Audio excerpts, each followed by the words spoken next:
साईं पंहिंजो सही शाहनवाज़ मैसर आहियां मां। जी सर। मां फेडरल गवर्नमेंट में रहियो आहियां। हाँ हाँ CSS कई हुयमि। हाँ हाँ उन खां पोइ फेडरल गवर्नमेंट में मुख़्तलिफ़ मिनिस्ट्रीज़ जी रही आहे, डिफेंस में, कम्युनिकेशन में, हाँ बेनज़ीर साहब जी पहिरीं हुकूमत में। उन खां पोइ कराचीअ में आयुसि, कराची में सिंध सेक्रेटरीट में कुझु नौकरी कई ऐं वरी हिते कैबिनेट सेक्रेटरीट आहे, उते मां जॉइंट सेक्रेटरी रहियुसि।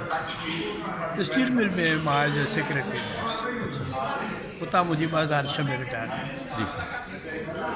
सो किताबनि में पढ़ण जो ऐं लिखण जो शौक़ु शुरू खां वठी हुयो। जी ज़ाहिर त CSS करण वारे खे किताब पढ़णा पवंदा आहिनि। हाँ उन खां बग़ैर जेको आहे थोरे जो गुज़ारो न आहे।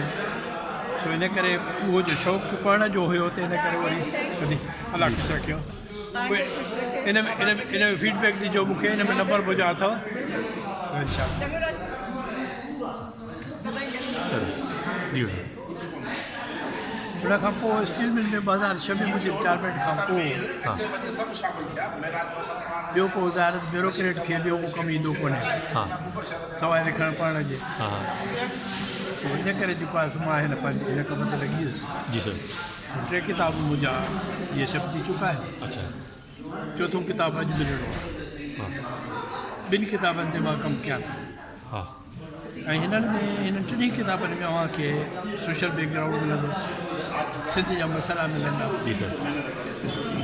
सिंध सां कहिड़ियूं ज़्यादतियूं थियूं आहिनि अच्छा हू कोशिशि कयो आहे त उन्हनि खे हाईलाइट कया हाँ ऐं पॉलिटिकल पार्टीज़ जो रोल हिन में ॾिनो आहे हा। त उहे छा कंदियूं रहियूं आहिनि सिंध सां। जी PPA जा 2 दौर, बल्कि भुट्टे साहब जे दौर बि हिन में मेंशन कयो आहे। जी सर।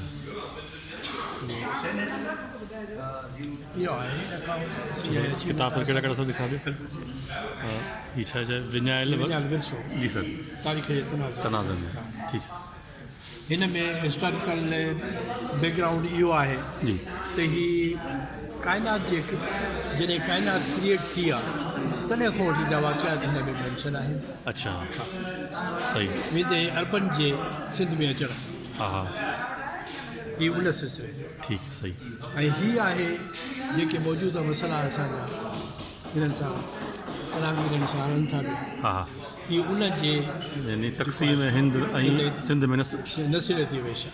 नस्ल ठीकु आहे। इन जेको आहे बैकग्राउंड में ऐं ॿियूं ॻाल्हियूं बि घणियूं आहिनि हिन में, हाँ त इहे जेको आहे हिन में उहे शयूं अच्छा जेको आहे पढ़णु सही ऐं हीअ जेको आहे सो मुंहिंजी बायोग्राफी आहे त बायोग्राफी, जी सर। पर इन में जेको सर्विस में जेको आहे सो मूं जिते सर्विस कई आहे उन मुतलिक़ मूं मेंशन कयो आहे। हाँ किथे किथे सर्विस कई, छा वयो वापिरियो, जी कंहिं माण्हुनि सां कीअं इंटरेक्शन थी हाँ ऐं सियासत जा कहिड़ा रंग आहिनि तव्हांखे उहे हिन में मिलंदा। हाँ पंहिंजी ज़िंदगी जो हाल हाँ सही इहो ई। सर वॾी महिरबानी सर थैंक यू।